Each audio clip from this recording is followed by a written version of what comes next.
Bendiciones a todos queridos hermanos, estamos en un programa más de Fundamentos. Siempre nos encontramos a esta hora por Radio Bedira y también estamos por MQB Radio. Radio Bedira siempre desde hace ya muchos años, la 102.1 FM, y ahora también en nuestra casa en MQB Radio. Hoy tenemos una edición especial en Fundamentos porque vamos a estar reaccionando o respondiendo, mejor dicho, a ciertos contenidos ateos, escépticos que usualmente transmiten críticas contra la fe cristiana. Y creo que en el caso de los memes es muy importante, y también los contenidos, los reels de Instagram, TikTok, etcétera, son importantes porque de alguna manera transmiten el pensamiento popular anticristiano, que a su vez tiene mucho que ver con el tipo de objeciones que vos, por ejemplo, vas a recibir en tu vida cotidiana como cristiano. ¿Quién de ustedes seguramente no tiene algún amigo, algún conocido ateo escéptico que usualmente te transmite este tipo de críticas?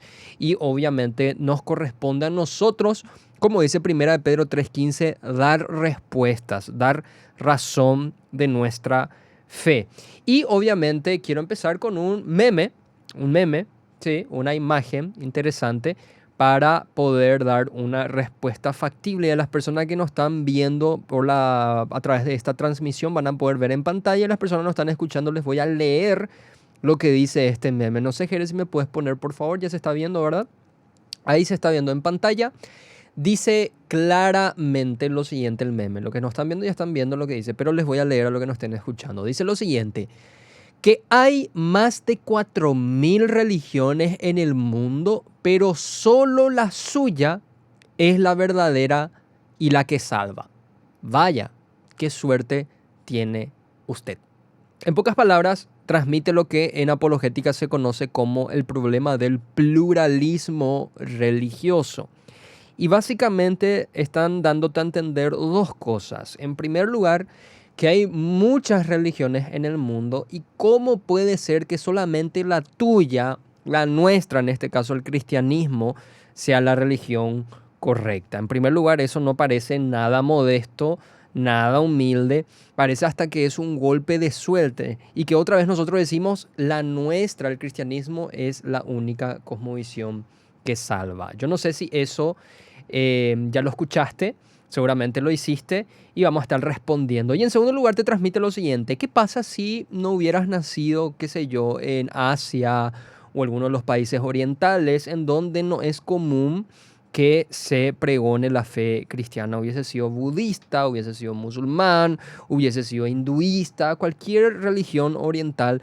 Pero el cristianismo, como es más patrimonio occidental, bueno, no, quizás las personas que nacieron en otras regiones no tuvieron tanta suerte, vamos a decir. Pero, a ver, entendamos lo siguiente. El hecho de que haya muchas perspectivas o muchas opiniones acerca de algo no quiere decir que la verdad no exista. Trasladando a este sentido, el hecho de que existan muchas religiones en el mundo no significa que la religión verdadera no exista, sino que sencillamente significa a lo sumo que existen religiones que no son verdaderas y está la religión que es verdadera. ¿Por qué no podríamos decir más bien que, si bien aceptamos que existen muchas religiones, pero solamente el cristianismo pasa por todos los filtros y todos los estándares de credibilidad? ¿Por qué no podemos decir eso, por ejemplo? ¿Por qué el hecho de que existan muchas religiones implica necesariamente que todas las religiones son falsas? No se sigue lógicamente. Más bien, lo que deberíamos hacer es analizar esas religiones, analizar sus cosmovisiones y ver cuál de ellas corresponden coherentemente con la realidad. En pocas palabras, cuál de ellas están lo suficientemente corroboradas para afirmar que es verdad. Y en ese sentido, nosotros los cristianos afirmamos que solo el cristianismo es verdad porque puede ser corroborado intelectualmente. Eso nomás. Después no sé qué tipo de fundamento podría tener este meme para decir que el hecho de que haya muchas religiones en el mundo implica necesariamente que todas las religiones son falsas. No se sigue lógicamente, no tiene por qué ser así. Entonces, eso en primer lugar. En segundo lugar, ¿tiene algo que ver el lugar en donde naciste con el tipo de religión que se pregona? No necesariamente. No necesariamente. También tenemos respuestas. El hecho de que en ciertas regiones se practiquen religiones falsas no quiere decir que en otras religiones se practiquen religiones que no sean necesariamente verdaderas. ¿Por qué eso se tiene que seguir lógicamente también? Más bien deberíamos aceptar que hay personas que nacieron en Occidente, nacieron bajo el contexto cristiano y tampoco son cristianas. Hasta pueden ser culturalmente cristianas, pero para ser cristianos, Juan capítulo 3 dice que hay que nacer de nuevo. Y es curioso que en países asiáticos como en China y en otros lugares, en África, por ejemplo, haya una cantidad exorbitante de cristianos. Eso tiene que llamarnos la atención. O sea, en esos países en donde popularmente no se cree o culturalmente no se cree en el cristianismo, tenemos muchísimos creyentes y hay datos documentados en donde en países orientales, en países musulmanes incluso, hay personas que se están convirtiendo en masa en la fe cristiana. Eso es algo que deberíamos tener también en cuenta. Pero bueno, es uno de los tantos memes y que refleja muy bien el tipo de objeciones que se nos suele dar. Tenemos otra imagen, no una imagen, sino un reel de Instagram que queremos mostrarle en donde un filósofo básicamente va a decir que los ateos no tienen por qué argumentar su punto de vista. Somos nosotros los creyentes quienes tienen la carga de la prueba y que tienen que argumentar su punto de vista. Así que vamos a ver un poquitito lo que dice este video. ¿Quién crees que tiene la carga de la prueba? ¿El creyente o el ateo? Obviamente el creyente. El ateo lo que hace es responder a los argumentos que se le ofrecen, porque no es lo mismo que tú intentes demostrar la existencia de Zeus que demostrar la existencia de Alá, que demostrar la existencia de Yahvé o la del dios cristiano. Si el ateísta tuviera que refutar la existencia de todos y cada uno de esos dioses, no pararía nunca. Claro. Entonces, la carga de la prueba está en el que cree en la existencia de 1, 2, 3 o múltiples dioses y el ateo en todo caso lo que hace es, por la vía del argumento, mostrar cómo ese Dios o no existe o... Hasta ahí. Obviamente el video es súper largo, no podemos mostrar todo, pero quiero centrarme un poquitito en el argumento que da. Dice lo siguiente: como es el cristiano el que afirma que hay un Dios, entonces es el cristiano el que tiene que probar o justificar su punto de vista. O sea, el cristiano es el que se debe sentar en la silla de los acusados, mientras el ateo o el escéptico se pone en la posición de juez o de demandante. En pocas palabras, el ateo, como es el negacionista, no tiene la carga de la prueba, sino que es el cristiano el que tiene la carga de la prueba. Pero antes de responder eso, quiero saludar un poquitito a Fede, que está acá conmigo, que ahora se sumó. ¿Qué tal está, Fede, querido? Todo bien, Jorge. Excelente. Muy interesante tu tema sobre los memes, ¿eh? Estamos tratando de responder eso. Ya viste seguramente en Instagram, en las redes sociales, un montón de contenidos que se burlan de nuestra fe, hablan, tiran críticas, objeciones, y básicamente los cristianos no somos lo suficientemente inteligentes para responder eso. Totalmente.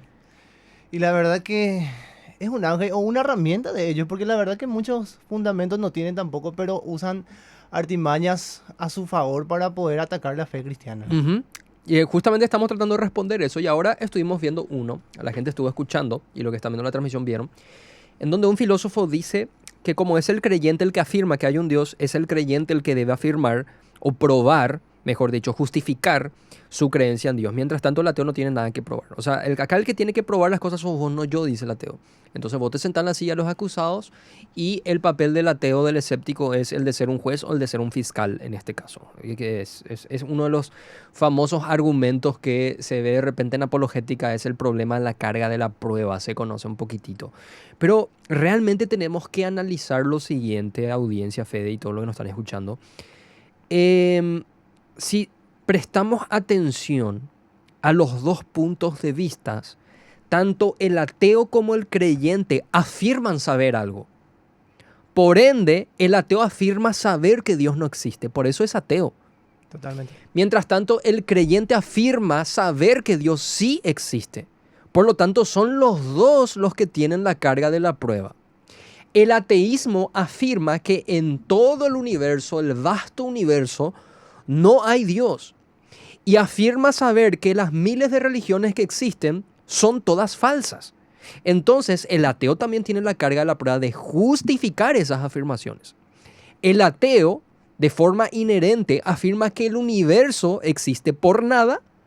Este orden que nosotros percibimos, esta armonía en el cosmos, esta armonía en nuestro ser biológico, por así decir, todo es producto del azar. La moralidad que percibimos, la distinción entre el bien y el mal, todo es también producto del azar. Todo es azar. La identidad, la conciencia, la autoconciencia, las matemáticas, las leyes lógicas, la complejidad de nuestro sistema digestivo, nuestro sistema nervioso, toda nuestra complejidad biológica es azar. Detrás del diseño divino sería. Claro, Pero, para nosotros es diseño. claro, Para nosotros ellos es diseño. azar. Pero el punto es, ellos también tienen que justificar eso. Ellos también tienen que decir de dónde sacan esa veracidad, cómo pueden probar que todas esas afirmaciones son veraces. Entonces, el ateo también tiene la carga en la prueba de justificar su cosmovisión atea. Justificar que tiene suficiente conocimiento para decir que no hay Dios. Que parece que recorrió todos los rincones del universo y llegó a la conclusión de que no hay Dios. Que todas las religiones del mundo son falsas. Que todas las experiencias religiosas de todas las personas alrededor del mundo son falsas también. Que la Biblia, pese a la crítica textual y todo el peso, el magno peso de evidencia que tenemos a favor de la Biblia, son todas falsas. Que nuestra concepción de la moralidad es producto, no sé, del azar también. Y entre otras cosas más. Imagínate, esa es una carga de la prueba muy, muy fuerte. Yo no sé cómo un ateo puede justificar todo eso. Y totalmente, entendiendo también que detrás del azar no existe un orden específico. Claro. O sea, vos haces algo al azar y no va a tener un orden. Claro. Y vos mirás la creación de hoy, vos mirás la creación, como vos mencionaste, el cuerpo humano, hay un diseño detrás de eso. Eso Claro. no puede ser azar. Claro, claro. O sea, ellos terminan siendo otra vez la burla de su propio meme. Claro, claro, claro. Así mismo, totalmente, totalmente. O sea, supongamos que tienen razón, que no hay Dios y que todo es por azar. La pregunta es, ¿cómo probás que es por azar? ¿Cómo llegás a esa conclusión si nuestra propia experiencia cotidiana nos dice que si viene un tornado y hace volar un montón de metal, no va a formar jamás un automóvil y un avión? Entonces, ¿por qué tenemos que hacer caso omiso a esa experiencia en donde siempre al azar le atribuimos desorden, jamás orden, y luego con nuestra realidad física, nuestro planeta, nuestro sistema solar, que es un oasis en todo el universo donde hay frialdad y muerte, todo eso es por azar? Imposible. Muy, muy interesante. Así que si hablamos de carga de la prueba, queridos hermanos, yo la verdad no querría estar en los zapatos de un ateo. Porque si respondemos todas esas interrogantes que yo le estuve dando a partir de la cosmovisión cristiana, es bastante sencillo. El mundo es ordenado porque Dios lo diseñó de forma ordenada. El ser humano es ordenado porque Dios lo diseñó de forma ordenada. El ser humano es capaz de conocer el bien y el mal porque Dios puso una ley no escrita en sus corazones. Le dio también una conciencia. Como habla Romanos. El ser humano es capaz de percibir la realidad porque sus capacidades cognitivas funcionan coherentemente y conforme a un diseño. Y así sucesivamente. O sea, nosotros podemos responder en conformidad a nuestra fe y va a ser perfectamente coherente. En cambio, creo yo que al ateo le hace falta mucha más fe irracional para sostener su ateísmo dada toda esa realidad. Así que eso de la carga de la prueba no lo permitas, vos creyente me estás escuchando. Si te quieren hacer sentar a vos en el banquillo los acusados, no lo permitas. Que sea al revés, que sea la inversa, que se siente el escéptico, el ateo en el banquillo los acusados y que trate de explicarte todo esto. Yo te estuve mencionando sin apelar a Dios, siempre apelando a su cosmovisión cristiana, y vas a ver cómo va a caer en lo absurdo. Y ellos mismos también, Jorge, inclusive vos mencionaste ya varios programas anteriores donde tocaste estos temas y el ateo se justifica dentro de las filosofías científicas y dentro de los científicos mismos existen una inmensidad de científicos que fueron cristianos o dice ser ateos, pero al final terminan alegando a favor de Dios, de la existencia del Señor. Totalmente, totalmente. O sea, hay científicos inteligentes, ¿verdad? Ya que siempre se suele afirmar que los creyentes medio que no son creyentes. Perdón, que los creyentes no son científicos porque son tontos, porque tienen fe y no...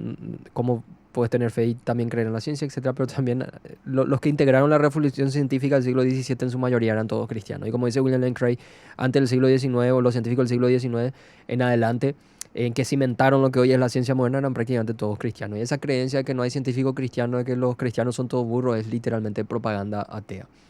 Tenemos otro video, Fede, pero Veamos. audiencia, presten atención a este tipo de argumentos, por favor, y que esto les pueda servir y les dé ánimo a no asustarse, a no tener miedo a las argumentaciones de los escépticos. Si te pones a analizar y te preparas, como dice 1 Pedro 3:15, te vas a dar cuenta que dejando a Dios de lado caes en lo absurdo. Caes en lo absurdo y se cumple lo que dice Salmos. Dice el necio, En su corazón no hay Dios. A ver un poco, Jere, ¿qué tenés para nosotros para mostrarnos ahí? Escuchen audiencia ¿Crees lo que en está viendo la Jesús? transmisión, vean. Creo que fue una persona que existió. ¿En dónde se existió? ¿Dónde nació? ¿Dónde nació- vivió? Bueno, en territorio palestino actualmente, ¿no? Hoy en día, ¿cuánta gente que vive ahí tiene el nombre Juan, Mateo, Paul, Joshua. Matthew, Joshua? No es un nombre muy común en palestino, ¿no? Ni en No lo es. Jerusalén, ni en Egipto, ni en África. En tierras sagradas. Entonces, ¿cómo fueron que ellos escribieron la historia de lo que tenemos que creer que pasó en la Biblia? Yo no dudo que haya existido Jesús en Tierra Santa y que tuvo cierta parte de lo verdad de lo que dicen los textos, pero yo no dudo ni tantito que los textos han sido manipulados, porque han retirado páginas, por ejemplo, del siglo XIX, donde te decía, tanto arriba como abajo, Dios dividió los cielos, entonces estamos en un plano y las estrellas nos protegen, pues han estado ahí. Mamá querida. Demasiadas cosas en un solo video, Jorge. Mamá querida. Dos cosas extraemos de acá. En primer lugar, el podcast, que creo que se llama Vampiro Podcast, que usualmente hablan y critican a la fe cristiana. Y hay dos cosas. Número uno, ¿cómo sabemos que Jesús existió? Está preguntando. Y obviamente algunos recurren a la Biblia. Y la objeción es la siguiente. ¿Cómo es posible que personas que hayan vivido en la Palestina del primer siglo se llamen Mateo, se llamen Juan, se llamen Lucas? ¿Quiénes hoy en la Palestina, o actualmente en Palestina se llama así, en Egipto, en África, etcétera, en todas esas regiones orientales? ¿Quién actualmente se llama así? Y esa es su forma de probar que no hay forma de corroborar lo que dice la Biblia, que tenemos que dudar de la Biblia. Eso es lo primero que vemos y después vamos a atacar lo otro. Pero hermanos queridos, Mateo es la traducción al español de un hombre que es hebreo. Del hebreo se pasa primero al griego, que es donde tenemos el Nuevo Testamento, y del griego se pasa al español. Algo totalmente inclusive básico, la etimología. Claro, totalmente. O sea, a ver, por supuesto, si una persona que habla en inglés en su Biblia lee el Evangelio de Juan, te va a salir John. ¿Quién actualmente se llama John en Palestina? No, está traducido al inglés nomás. Está traducido al inglés. Juan, Lucas, por ejemplo, Lucas es un nombre griego, porque Lucas era griego. Era gentil. No, hay muchos griegos actualmente en Palestina.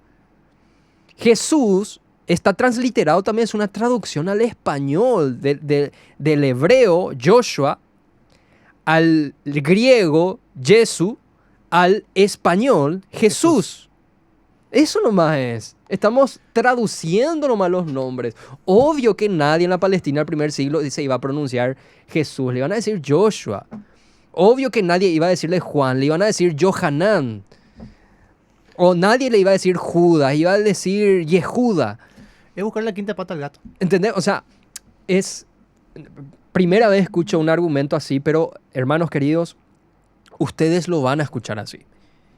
Y son cosas que así nomás se responden. Eso en primer lugar, en primer lugar. En segundo lugar, después, al final dice, yo no dudo ni por un segundo que la Biblia fue manipulada y que en el siglo XIX supuestamente se sacó una página, etcétera. Entonces, Sí. básicamente está poniendo en duda la credibilidad bíblica, la confiabilidad bíblica. Fue un libro que fue aparentemente editado, ese libro. Fíjate qué interesante eso. Porque si ponen en duda la Biblia, ponen en duda un fundamento muy importante de la fe cristiana. Pero Como visión. literalmente, como dice un famoso meme, fuente de los deseos. ¿Cuál es su fuente para decir que la Biblia fue adulterada? ¿Cómo sabes que la Biblia fue adulterada? ¿Cuál es tu fuente histórica? Nosotros tenemos forma de corroborar que no fue adulterada. ¿Y cómo se corrobora? Crítica textual. ¿Qué es la crítica textual? Que tenemos a lo largo de los siglos una cantidad inconmensurable de copias en donde se constatan, solamente hablando del Nuevo Testamento, nuestros 22 libros canónicos que tenemos. Siempre 22. Nunca se habló de una página que se sacó, de libros que se sacaron. Siempre 22 libros. Hay demasiadas copias y prácticamente todas de forma hegemónica dicen básicamente lo mismo. ¿Dónde está esa página que supuestamente en el siglo XIX se sacó? ¿Dónde está? ¿Dónde? Sé que hay no creyentes que nos están escuchando también. Ahí en la cajita de comentarios pongan, por favor, dónde está esa página. El otro video, sí, y el otro video también vamos a escuchar. Hay otro video de esta misma persona, ¿Tenés, Jere, para pasar? Estoy seguro que me van a crucificar por este comentario. Pero ya, Boca arriba o boca abajo. A ver. donde sea, como sea, las dos al mismo tiempo, de hecho. Ajá. La religión está basada en una historia. No hay ninguna evidencia que existió Jesús Cristo.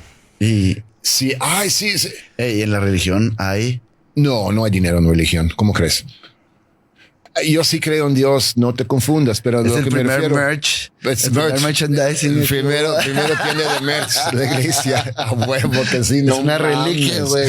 Claro. Pero Lucifer no existe en la Biblia. No estás vendiendo lo suficiente. Hay que crear un personaje antagónico. ¡Tan, tan! Estoy leyendo un libro en la historia de Lucifer. La religión hubo tantos en el mundo que no hubo el villano y no hubo manera de controlar. Cuando juntaron todos, no hubo un villano. El mal sí existe, pero Lucifer no es el mal. El mal es la acción del hombre. Ok. Jesucristo Ok. no existe. Jesucristo no existió y no Históricamente. existe Lucifer. Esto es un invento. ¿Por qué? Porque en la religión hay esto. En poder, estoy haciendo el gesto del dinero. Y se hizo una historia de Lucifer en base a lo que... Para infundir miedo, para infundir antagonista, controlar las masas y así seguir ganando más dinero. Porque la esencia de la religión es tener poder sobre la gente. Uf, cuántas cosas hay acá. Vayamos primero por Jesucristo. O sea, estamos hablando de muchos historiadores que dedicaron su vida entera a comprobar la Claro, existencia yo de quiero ir por lo Jesucristo. más fácil y más sencillo. Vamos primero por lo de Lucifer. Mm. Lo de Lucifer. Lucifer no existe en la Biblia. Tenemos innumerables alusiones a Satanás, al diablo. La palabra Lucifer, lucero de la mañana, significa hasta claramente en Isaías capítulo 16, si no me equivoco. Ezequiel capítulo 28 también hace alusión a él. En prácticamente todo el judaísmo primitivo también habla acerca de Satanás, Hasatán, el que se opone, el adversario, el enemigo. El cristianismo vuelve a seguir esa misma tradición porque el cristianismo es un derivado del judaísmo, por así decir, y tenemos también el escrito del Tanaj, el Antiguo Testamento, cosa que ellos utilizaban. O sea, ¿cómo que es un invento? Nuevamente, fuente, y ahí estuve diciendo el que estaba hablando en el podcast, estoy leyendo un libro. Fuente, estoy leyendo un libro. Un libro, X. Fuente, estoy leyendo un libro, pero Fuente Google. Bueno, pero es sencillito. Vamos por lo grave. Jesús no existió. Jesús no existió, esa es la afirmación. Dice, básicamente las religiones se basan en historia. ¿A qué se refiere? A que el cristianismo afirma que en el siglo I hubo un hombre llamado Jesús que afirmó ser Dios, hacía milagros, predicó, murió, resucitó, ascendió. ¿Qué parte es válido eso? Sí, esa es la parte histórica. Ujú. Y luego dice, pero no hay forma de corroborar, no hay ninguna evidencia que Jesús existió. El gran cuestionamiento de hace... No hay ninguna cientos evidencia de de que años. Jesucristo existió. Bueno, a ver, tal vez a muchas personas le moleste esto, sobre todo a los escépticos. Pero básicamente toda la academia de historiadores renombrados, independientemente sean cristianos o no, ninguno te va a afirmar semejante disparate. Ninguno. No se atreven. Son personas que ni creen en la Biblia, creen hasta que la Biblia fue adulterada en alguna medida, pero aún así creen que Jesús existió. Son ateos algunos, son agnósticos como Bart Ehrman, Antonio Piñero, etc. Como Greg Ludemann. Son grandes académicos y ninguno llega al nivel. Richard Dawkins, que es uno de los papas de los ateos, biólogo, aunque no es historiador, pero también un representante del ateísmo moderno muy fuerte, Diestrobel. y no llega al extremo de decir que Jesucristo no existió. Ninguno. Literalmente ninguno. O sea, vos te vas y decís esto en la academia y no te van a tomar en serio. Esa es la realidad. Existen algunos historiadores que creen que Jesús no existió, pero vendrían a ser como aquellos científicos que hoy día siguen creyendo que la Tierra es plana, por ejemplo. Los terraplanistas. Serían como los terraplanistas, pero de la academia histórica. Richard Carrier, por ejemplo, un famoso historiador. Vendrían a ser como el Mr. Tartaria, exactamente. Los que conocen sobre teoría de conspiración saben. Ahí, gracias, Jerebo, que está actualizado en ese sentido. Pero, hermanos queridos, primer punto número 1. Hay un historiador, o dicen los historiadores actualmente que Jesús no existió, no dicen semejante disparate. Inclusive muchos ya cerraron ese debate, Jorge, y son los ateos mismos que, a modo de burla o falta de reverencia hasta la religión, es que utilizan esos métodos para atacar la fe. Claro, en el caso, obviamente jamás vamos a juzgar la intención de la persona que estuvo hablando. Es imagen de Dios, Ujú. le respetamos en ese sentido. Pero evidentemente no sabe de lo que está hablando. Está leyendo un libro, dice. No sabemos qué tipo de libro esté leyendo, Pero si agarra un libro serio de historia del cristianismo primitivo, si agarra un libro serio sobre el Jesús histórico, sin importar que sea una persona creyente, si querés, no te va a afirmar que Jesús no existió. Muy poco probable que lo haga. Y si lo hace, no habla en nombre de la Academia Histórica. Eso es importante. Y aparte es interesante lo siguiente, querido Fede, que para la existencia de Jesús tenemos tres tipos de fuentes que avalan su existencia. Tenemos las fuentes cristianas, tenemos las fuentes judías y tenemos las fuentes paganas. La fuente cristiana vendrían a ser los cristianos que hablaron sobre Jesús. Ahí tenemos los evangelios, los primeros cristianos, los cristianos en los primer y segundo siglo. Después tenemos las fuentes judías. Ahí tenemos el Talmud judío, Flavio Josefo, etcétera. No eran cristianos, pero aún así hablaron de Jesús. Después tenemos las fuentes paganas. Ahí tenemos Tácito, Suetonio, Talo, Juliano de Samosata. Ellos no eran cristianos, y no solamente no eran cristianos, sino que eran personas que odiaban probablemente el cristianismo, y aún así hablaron acerca de Jesús. Totalmente. O sea, tenemos tres tipos de fuentes que hablan acerca de Jesús, que datan desde el siglo I en el caso de los evangelios, siglo II en el caso de los cristianos primitivos, y del siglo II en adelante tenemos las fuentes judías, paganas, que vendrían a ser Flavio Josefo y todo lo que le estuve mencionando. O sea, hay argumentos históricos a favor de la existencia de Jesús. Tanto así que, así como estuviste diciendo, ya es algo que fue superado en el desarrollo académico de la historia. Ya fue superado eso. Creo que uno de los más grandes había sido este seminario de Jesús, donde se reunieron Jesus varios... Seminar, sí. Sí, donde se reunieron varios teólogos a tratar de refutar la existencia de Cristo. Así es. Algo así Sí, por sí, ahí. sí. Ellos incluso el seminario de Jesús, para los que quieran investigar, son un grupo de eruditos académicos que no creen en la confiabilidad plena de la Biblia, no creen que la Biblia sea inspirada por Dios, etcétera, pero ni aún ellos afirman que Jesús no existió. Aún ellos afirman que Jesús existió, pese a que ellos creen que la Biblia fue adulterada en alguna medida, pero aún así tiene suficiente información para por lo menos en alguna medida hablarnos de que hubo un personaje en el primer siglo llamado Jesús de Nazaret. Esto es importante. Básicamente, hay algunos que dicen que los evangelios, en este caso, no pueden ser tomados como fuentes históricas, porque en primer lugar lo escribieron cristianos y porque tienen muchas imprecisiones, como por ejemplo, ninguno de ellos relata la infancia de Jesús. ¿Entendés? Y te dicen, bueno, no es confiable por eso, pero ¿por qué no? Eso en primer lugar. En segundo lugar, ¿por qué tiene que ser necesariamente ateo y no cristiano un autor para que tomes en serio su escrito? ¿Por qué no puede ser creyente? Eso para mí es sencillamente una falacia ad hominem de que por el simple hecho de que alguien sea cristiano, no tomes en serio sus afirmaciones. Estás tratando de desvirtuar su argumento atacando su persona. No tiene por qué ser así. Y con el hecho de que no hayan escrito acerca de la infancia de Jesús, bueno, eso era común en la forma de hacer historia y biografías en el siglo I en el contexto grecorromano. Esto lo vemos claramente en un erudito llamado Craig Blomberg. Dice que los académicos actualmente han descubierto que este era el estilo común de las biografías de aquel tiempo en la antigua Grecia y Roma. Por lo tanto, no es descabellado afirmar que los autores de los evangelios sí estaban interesados en relatar hechos históricos concernientes a Jesús de Nazaret. ¿Qué quiere decir esto? Ellos no estaban acostumbrados a relatar la infancia del personaje histórico en cuestión, ni tampoco estaban interesados en hablar cronológica y de forma ultra, hiper, mega ordenada de todo lo que una persona hizo. Eso es algo muy moderno a la hora de hacer historia, cuando haces biografía, donde poner en qué año nació, quién fue su papá, quién fue su mamá, dónde nació, qué fue lo que estudió primero, cuáles fueron sus primeras palabras. Esa es una forma muy moderna de hacer la historia. En aquella época no era esa la forma de hacer historia, y obviamente los autores de los evangelios se basaron en el estilo literario de turno para hablar de Jesús de Nazaret. Eso nomás, eso es algo que los teólogos, los académicos lo están diciendo actualmente. Y esto dice un periodista cristiano en Fede que se llama Rice Brooks, que es el famoso autor del libro Dios no está muerto, God's Not Dead, en el cual se basó la película. Dice lo siguiente de este autor: los evangelios son reconocidos en la actualidad como biografías históricas, del mismo tipo de las que eran comunes en el mundo griego y romano de hace 2000 años. Este estilo de escritura no se hacía como una narración cronológica diaria de la vida de alguien, sino como un recuento de los detalles que se consideraban más importantes para hacer más clara la lección moral. El hecho de que sean biografías desecha la especulación de que fueron escritos en forma de leyendas o mitos.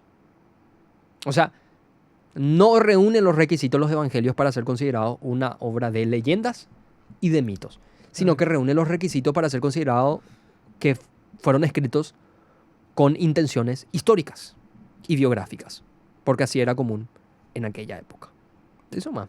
Totalmente. Y si, o sea, si tocaste el tema de la niñez de Jesucristo, y si tenemos también evidencia de eso, porque creo que Mateo habla cuando él Sí. se perdió en el templo. O sea, Sí, por ejemplo, tenemos algo. ¿querés evidencia de cuando Cristo fue niño? Tenemos en el capítulo de Mateo eso cuando él se va y, y le dice a sus padres, estaban las cuestiones de mi padre. Claro, claro. Pero ¿sabes por qué pasa a veces? A veces ninguna respuesta va a ser suficiente para convencer al que quiere atacar la fe. Por eso siempre cuando estás discutiendo con alguien, querido hermano, querida hermana, y te pregunte o te pida razones de por qué sos cristiano, por qué sos cristiana, si alguien te quiere dar razones te pide razones de la fe, tenés que, para evitar caer en un debate sin sentido, preguntarle lo siguiente: ¿cuánta evidencia y cuánta respuesta es suficiente para que creas? Totalmente. Dame evidencia a favor de la existencia de Dios. Bueno, ¿cuál evidencia es suficiente? ¿O qué tipo de evidencia es suficiente para que te vuelvas cristiano o cristiana? No, no me vas a lo convencer, entonces no tengo nada que darte. Predicale y andate. Tirar perlas a los cerdos. Sí, sí, vas a literalmente perder el tiempo. O sea, es siempre que vos le des la respuesta acerca de algo, te va a volver a hacer una pregunta acerca de otra cosa. Y así va a ser un debate interminable de objeción, objeción, objeción, objeción, y vas a estar en el banquillo de los acusados de por día. Bueno, citando nuevamente a Mike Licona, historiador cristiano, un gran académico, él dice lo siguiente respecto a los evangelios. El mismo hecho de que ellos decidieran adoptar las convenciones biográficas greco-romanas para contar la historia de Jesús indica que su preocupación principal era comunicar que lo que escribían había sucedido en la vida real. O sea, yo ya escuché youtubers, creadores de contenido ateos que se burlan de la fe cristiana decir que Jesús existió porque la Biblia lo dice es como decir que Harry Potter existió porque el libro de Harry Potter dice que existe, habla de Harry Potter. No, dos cosas están mal en ese argumento. En primer lugar, hay otra fuente aparte de la Biblia que hablan de Jesús. Y en segundo lugar, si vos te vas y le preguntás a J.K. Rowling, que es la autora del libro de Harry Potter, y le preguntás qué estilo es tu narrativa, te va a decir, es una novela de ficción. Obvio que no existe Harry Potter. Es un mundo mágico que diseñé y lo escribí en forma de novela, y eso posteriormente fue llevado a las salas del cine. No tiene la intención de ser histórica J.K. Rowling. Te habla de Harvard, te habla del el Callejón Diagon, te habla de Voldemort, Dumbledore, de los moguls, de los magos, etc. Y obviamente ninguno de esos lugares, ninguna de esas razas, ninguna de esas personas existen en la vida real. No lo podés corroborar. Y no le interesa eso a J.K. Rowling porque ella sabe que está escribiendo una novela. Y reúne todos los requisitos para hacer una novela. En cambio, los evangelios sí te hablan de lugares biográficos que puedes corroborar. Sí te habla de gobernadores, los césares de aquella época, Herodes, que puedes corroborar históricamente. Te habla de personajes históricos que también puedes corroborar. Filósofo que menciona Pablo también. Todo eso lo puedes corroborar. Lugares que visitó Pablo, hallazgos arqueológicos que confirman ciertos lugares del Nuevo Testamento donde Jesús estuvo, hizo algún que otro milagro, que murió a las afueras de Jerusalén. Todo eso lo puedes corroborar. ¿Por qué? Porque los autores de los evangelios, a diferencia de J.K. Rowling, que escribió Harry Potter, sí tenían la intención de dar datos históricos. Eso nomás. Y cumple su escrito con todos los requisitos para ser considerado un documento histórico y biográfico. Ahora, que vos digas, no lo voy a tomar en serio porque Jesús hacía milagros y Harry Potter hacía magia, entonces no existe ninguno de los dos. Bueno, ese ya es tu cosmovisión. Obviamente, si vos no crees en Dios, los milagros no existen. Pero jamás probaste que Dios no existe. Y nosotros creemos que Dios existe, tenemos forma de evidenciar que Dios existe, y por eso creemos que los milagros son posibles. Y también hay suficientes razones para afirmar que los milagros que Jesús hizo son históricamente corroborables. Totalmente. Y eso no va. O sea que el argumento al final cae, ¿entendés? O sea, si lo pones sobre la lupa de un escrutinio riguroso, no se sostiene. Como dice el doctor William Lane Craig, a final de cuentas, el ateo No es que no quiere convertirse por falta de evidencia, sino que no se quiere convertir porque no quiere tener nada que ver con Dios. Como decía Fran Turek, el mundo está en búsqueda de la felicidad, no en búsqueda de la verdad. Por ende, siempre se va a aceptar cualquier tontería si ese algo te hace feliz. Pero ¿qué pasa acá? Que cuando te hablan de la fe cristiana, te habla de pureza sexual, te habla de tomar tu cruz y seguirle, te habla de serle fiel a tu esposo, hacerle fiel a tu esposa, a ser una persona que no miente, a ser una persona que da la otra mejilla. Humanamente y a una persona egoísta eso jamás va a ser una linda oferta. No va a decir jamás, uy, qué ofertón. No, no lo va a hacer. Conviene más ser ateo y abrazar todo tipo de liberalidad moral que se nos antoje, porque no hay un Dios que nos va a juzgar. ¿Ser qué cosa? Ser astrólogo y no creer en Dios. Astrólogo y no creer en Dios. Híjole. No, hermanos, habemos de todo. De todo. Y estamos huyendo de Dios. Estamos huyendo de Dios. Inclusive a veces es muy complicado entender la mentalidad de un ateo. Su manera de ver la vida. Ujú. O sea, ¿en qué se basa su existir? Sabiendo, o sea, nosotros entendiendo la cosmovisión cristiana, que el hecho de que podamos respirar ya es un milagro, Jorge. Totalmente, totalmente. Mira, el doctor William Lane Craig, grandes filósofos cristianos como Francis Schaeffer, Soren Kierkegaard, grandes pensadores, incluso ateos como Albert Camus, Bertrand Russell, Nietzsche, todos ellos demostraron coherentemente que es imposible vivir de forma consistente con un ateísmo teórico. ¿Qué quiere decir eso? Que tu concepción, tu cosmovisión como ateo te dice que si no hay Dios, no hay vida más allá de la tumba, de la nada veniste, a la nada vas a ir. La moralidad que concebí es sencillamente un constructo social, el día de mañana puede cambiar.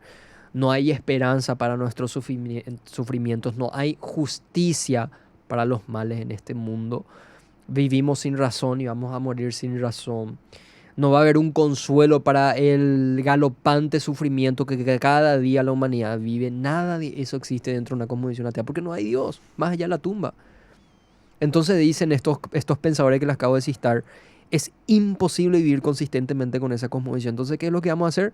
Vamos a por lo menos vivir como si fuese que Dios existe. Por eso yo estoy convencido que los ateos, que si son realmente consistentes con su cosmovisión, los ateos no creen en una moralidad objetiva. Ujú. Para ellos la moralidad tiene que ser relativa. Pero estoy convencido que no les gustaría de ninguna manera que sus esposas sean relativas sexuales, por ejemplo. Ojo. O que sus esposas sean relativas en cuestiones de monogamia y fidelidad, por ejemplo. Ahí sí ellos van a empezar a sonar como cristianas. Van a pedir que se honre el pacto, van a pedir que se honre la honestidad, que se honre la fidelidad. Pero ninguno de esos aspectos morales lo puede sustentar de forma objetiva si no apelas a un Dios absoluto. Si no hay un Dios, todo eso es relativo. Todo eso es sencillamente una opinión humana que no tiene por qué tener más peso que la opinión de otro humano. Así nomás. Eso nomás. ¿Vos qué opinás de eso, Jerez? Imagínate, tu esposa se vuelve atea y te dice, bueno, voy a vivir consistentemente con mi ateísmo. Es el fin de tu matrimonio. Claro, es el fin de tu matrimonio, es el fin de todo. O sea, en cambio, si hay una moralidad que rige tu vida y sabemos por naturaleza, de forma natural, que necesitamos de esa moralidad objetiva para no comernos entre todos, como decía Sigmund Freud, que también era ateo, entonces la vida no tiene sentido de ninguna forma. Y el meme que se aplica bien a los ateos es ese meme de eres un mar de incoherencias. Sí, totalmente, totalmente. Entonces lo que queremos hacer, ya nos quedan solamente 10 minutos para ir cerrando, es obviamente a las personas que no creen en Dios, que nos están escuchando. Nuestra intención no es de ninguna manera atacarle a ustedes como personas, pero sí mostrarles que la cosmovisión que tienen, que la cosmovisión que sostienen, no tiene ningún tipo de corroboración intelectual. Esa es la realidad. Lo único que te queda muchas veces es ser un negacionista nomás. Es decir, a todos los argumentos cristianos le vas a decir no. ¿Por qué? Y porque no quiero, ¿entendés? Al final. Pero no tenés forma de destruir la fe cristiana y tampoco tenés forma de sustentar tu ateísmo. Entonces, aún así reconocemos, como dice William Lane Craig, que a final de cuentas va a ser una decisión tuya y a la vez depende de Dios, que el Señor toque realmente tu corazón, que te haga ver que la vida sin Dios no tiene sentido, de que nada te sirve ganarte el mundo si al final perdes tu alma, que de nada sirve vivir en un mundo hastiado de sinsabor y sufrimientos, que de nada sirve vivir en un mundo sin esperanza alguna, como decía el apóstol Pablo. Antes sin Dios estábamos lejos de la ciudadanía de Dios en el mundo y sin esperanza. Decía, híjole, ¿cómo vivís así de esa forma? Terrible. Le das pase gratis a la depresión, le das pase gratis a la amargura, le das pase gratis a todo tipo de males en el mundo. Países muy ateos como Japón, por ejemplo, tiene tasas de índice de suicidios muy altos. Corea. Donde prácticamente la familia tradicional está destruida, donde a veces los matrimonios no duran ni 2 ni 3 horas. Hay divorcios, ahora ya se pregona la unión libre. O sea, ¿cómo vivís así? El mundo sin Dios en ese sentido va en decadencia. Esa es la realidad. Incluso también hay creencias en donde por no meterle a Dios ponen a otro Dios.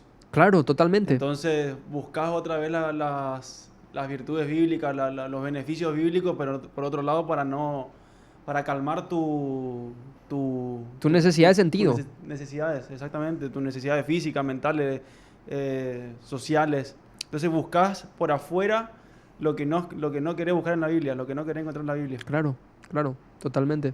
Así mismo es.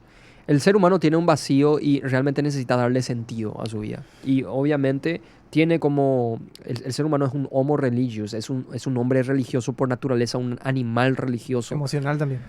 Y necesita una respuesta, necesita una llenura a ese vacío que tiene. Y ahí empieza a inventarse a los dioses falsos, a las religiones falsas. Pero solamente el Dios que los creó es el único que puede responder a eso. Y fíjate Amén. qué curioso, porque el primer meme que estábamos viendo decía que hay muchas religiones y porque la tuya tiene que tener la razón. Uh-huh. Ese básicamente era el argumento. Pero ese meme le da la razón a la Biblia. Porque la Biblia te dice también por qué el ser humano crea todas las religiones en el mundo. ¿Por qué? Porque el ser humano tiene una necesidad del Dios que lo creó. Y en su estado pecaminoso empieza a crear religiones para llegar a ese Dios. Pero no sabe que ese Dios ya descendió a la tierra haciéndose carne, nos habló y nos trajo la revelación más plena del Padre, que es Jesucristo. O sea, hermanos queridos, vamos ya cerrando. Estuvimos unos 40 minutitos con ustedes. Espero que dejen en la cajita de comentarios algunas preguntas que quieran hacernos para los próximos programas, ponernos links de autores o personalidades escépticas que criticaron la fe cristiana y les gustaría que le podamos responder en fundamentos. Eso sería muy, muy importante. Jere, ¿vos querés decir algo? Una pregunta. Sí, hay una pregunta, Mirampo. No, sí, mi pregunta. A ver. ¿Cómo se le toma a la gente que amolda la Biblia a lo que ellos quieren? La otra vez vi un video de una persona que decía... no podés tener a la Biblia como tu ídolo, como tu base. La Biblia no lo podés tener. Yo creo que Jesús me ama como soy y soy homosexual y lo que está en la Biblia no vale. Escribí una Biblia para vos, entonces. Claro. Como ahora hicieron los de Brasil y escribieron una Biblia LGTB ahora ellos. O sea, fíjate. La Biblia para nosotros es nuestro estándar de autoridad que nos dice cómo es Dios y que nos dice qué le agrada a ese Dios y nos lleva por el camino de la verdad cristiana. En cambio, desde el momento en que vos rechazás la Biblia como estándar de autoridad, no es que vos te creás sin estándares. Vos construís un nuevo estándar. En el caso de este ejemplo, Dios me ama como soy. Bueno, tu Biblia, tu estándar sos vos entonces. Uh-huh. Literalmente rechazás la fuente de autoridad y te diseñás uno como a vos se te antoje. Después Fede se puede diseñar otro, Jerez va a diseñar otro, yo me voy a diseñar otro. Y así vamos a caer en un subjetivismo y en un relativismo religioso en donde van a haber muchas verdades acerca de Dios y no vamos a tener algo objetivo. Sin embargo, la Biblia es objetiva, es externo a la opinión humana. Totalmente. Y por ende, vos no lo podés amoldar. Y por eso a la gente no le gusta Jerez. Fíjate lo interesante, porque no lo podés amoldar, no lo podés cambiar. Desde el momento en que lo haces, desvirtuás la fe cristiana como tal y salís ya de la ortodoxia cristiana. Ya prácticamente lo que escribieron en esa Biblia LGBT ya no son cristianos, son sectas pseudo cristianas. Entonces por eso les molesta que la Biblia sea muy absoluta, pero ¿qué vamos a hacer? Nuestro Dios es absoluto en ese sentido y el ser humano, su lugar es el de receptor, el de sumisión a la voluntad de Dios, no el de construir nuestro propio entendimiento de Dios como se nos antoje conforme a nuestros gustos. Recuerdo una vez que estuviste en un debate, Jorge, y le dijiste a este panelista que él no creía en Dios simplemente porque no le agrada el Dios de la Biblia. Claro. Claro, claro. Empezó a hablar acerca de... Sí, fue un debate que tuvimos justamente con el pastor Fede. Empezaba a decir, fíjate qué lindo que es el Dios de la Biblia, permite que su propio hijo muera, ¿por qué? Porque tenía sed de sangre, porque nosotros pecamos y necesitaba que alguien muera sí o sí, etc. Bueno, todo bien. Pero ninguno de los argumentos que diste prueban que la Biblia es mentira, que el cristianismo es falso y que Dios no existe. Sencillamente eso está demostrando que no te gusta lo que dice la Biblia. No, hasta ahí. O sea, no sos un ateo, sos un indiferente que es distinto. Un ateo es alguien que afirma la inexistencia de un indiferente, es alguien que no le importa si existe o no existe, sencillamente no quiere hacerle caso. Entonces, las personas que usualmente se llaman ateas allá afuera, en realidad no son ateos en términos filosóficos o en términos teóricos, son indiferentes. Se ponen la etiqueta ateos, pero la indiferencia es la cosmovisión que tienen. Eso es muy, muy importante. ¿Se respondió a tu pregunta, Jere? Tremendo, tremendo. Bueno, gente, que el Señor les bendiga. Muchas gracias, Fede, por estar A la orden con de siempre, nosotros, acompañando a esta opinión, a esta edición especial que teníamos de respuestas. Queremos seguir haciendo más seguidamente esto con ustedes.